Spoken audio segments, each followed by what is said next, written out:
প্রার্থিতা ফিরে পেতে হাইকোর্টে রিট এনসিপি নেত্রীর। দীর্ঘমেয়াদী উন্নয়নের লক্ষ্যে বিসিবি নির্বাচনে লড়বেন তামিম। মোবাইল গ্রাহকদের জন্য সুখবর, বাড়ছে কথা বলা ও ইন্টারনেটের গতি। সর্বশেষ জানাবো বিশ্ব বাণিজ্যে টিকে থাকতে দক্ষতা বাড়ানোর তাগিদ বাণিজ্যমন্ত্রীর। শিরোনাম শুনলেন, এবারে বিস্তারিত। প্রার্থিতা ফিরে পেতে হাইকোর্টে রিট এনসিপি নেত্রীর। জাতীয় সংসদের সংরক্ষিত নারী আসনের নির্বাচনের প্রার্থিতা ফিরে পেতে হাইকোর্টে রিট করেছেন জাতীয় নাগরিক পার্টির এনসিপি নেত্রী নুসরাত তাবাসসুম। সোমবার ২৭ এপ্রিল বিকেলে বিচারপতি আহমেদ সোহেল ও বিচারপতি ফাতেমা আনোয়ারের হাইকোর্ট বেঞ্চে তার রিট আবেদনের উপর শুনানি হতে পারে।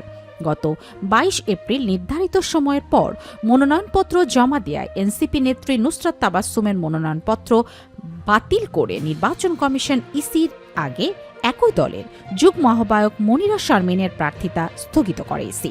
আগামী ১২ মে অনুষ্ঠিত হতে যাওয়া ত্রয়োদশ জাতীয় সংসদের সংরক্ষিত নারী আসনে নির্বাচনে অংশ নিতে ২২ এপ্রিল ছিল মনোনয়নপত্র জমা দেওয়ার শেষ দিন।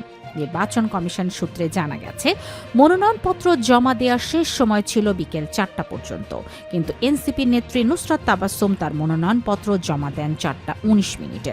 নির্ধারিত সময়ের পর মনোনয়নপত্র জমা দেওয়ায় তার মনোনয়নপত্রটি বাতিল করে কমিশন। দীর্ঘমেয়াদী উন্নয়নের লক্ষ্যে বিসিবি নির্বাচনে লড়বেন তামিম। বর্তমান বাংলাদেশ ক্রিকেট বোর্ড বিসিবির অ্যাডহক কমিটির সভাপতি তামিম ইকবাল দীর্ঘমেয়াদী উন্নয়নের লক্ষ্যে আসন্ন বিসিবি নির্বাচনে লড়বেন সাবেক এই টাইগার অধিনায়ক। ক্রিকেট ভিত্তিক ওয়েবসাইট ESPN ক্রিক ইনফোকে দেয়া একান্ত সাক্ষাৎকারে কথা জানিয়েছেন তামিম।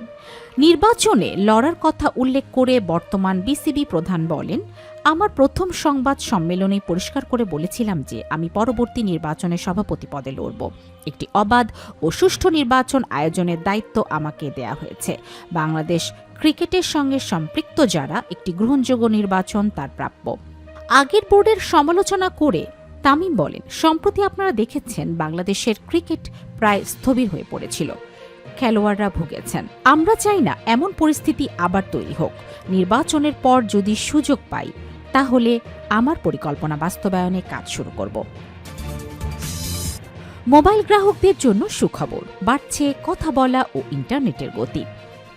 অফিস বা বাসাবাড়ির ভেতরে মোবাইল নেটওয়ার্কের দুর্বলতা কাটাতে EGSM ব্র্যান্ডের তরঙ্গ বরাদ্দ দেওয়ার উদ্যোগ নিয়েছে বাংলাদেশ টেলিযোগাযোগ রেগুলেটরি কমিশন BTRC। এর ফলে দীর্ঘদিনের অভিযোগ, ঘরের ভিতরে কথা বলতে গিয়ে সংযোগ বিচ্ছিন্ন হওয়া বা ধীরগতির ইন্টারনেটের অবসান ঘটবে বলে আশা করা হচ্ছে। বর্তমানে দেশে 18.5 কোটি মোবাইল সংযোগ থাকলেও প্রান্তিক পর্যায়ে এবং ভবনের অভ্যন্তরে নেটওয়ার্কের মান নিয়ে অসন্তোষ রয়েছে। এই সমস্যা সমাধানে রবি ও বাংলালিংক BTRCর কাছে নির্দিষ্ট পরিমাণ তরঙ্গ চেয়ে আবেদন করেছে। বর্তমানে BTRCর হাতে 8.4 মেগাহার্টজ তরঙ্গ রয়েছে। সেখান থেকে রবি ও বাংলালিংক 3.4 মেগাহার্টজ করে ব্যবহারের আগ্রহ দেখিয়েছে। তবে পার্শ্ববর্তী দেশের তরঙ্গ সীমানার সাথে কোনো সংঘাত সৃষ্টি হয় কিনা তা যাচাই করতে নিয়ন্ত্রক সংস্থা অপারেটর দুটিকে 1 মাসের জন্য পরীক্ষামূলক ব্যবহারের অনুমতি দিয়েছে। বিশ্ব বাণিজ্যে টিকে থাকতে দক্ষতা বাড়ানোর তাগিদ বাণিজ্যমন্ত্রীর। বিশ্ব বাণিজ্য ব্যবস্থার আধুনিক নিয়মের সঙ্গে তাল মেলাতে এবং আন্তর্জাতিক বাণিজ্যের শর্তাবলী যথাযথভাবে পালনের জন্য সরকারি কর্মকর্তাদের সক্ষমতা বাড়ানোর উপর জোর দিয়েছেন বাণিজ্যমন্ত্রী খন্দকার আব্দুল মুকতাদির। সোমবার ২৭ এপ্রিল রাজধানীর বিদ্যুৎ ভবনের কর্মকর্তাদের জন্য 4 দিনব্যাপী এক বিশেষ প্রশিক্ষণ কর্মসূচির উদ্বোধনকালে তিনি কথা বলেন। বাণিজ্যমন্ত্রী জানান, বিশ্ব বাণিজ্য সংস্থা WTO এর তথ্য আদান প্রদান বা নোটিফিকেশন সংক্রান্ত নিয়মগুলো সঠিকভাবে বজায় রাখা আন্তর্জাতিক বাণিজ্যে বাংলাদেশের কার্যকর অংশগ্রহণের জন্য অত্যন্ত জরুরি।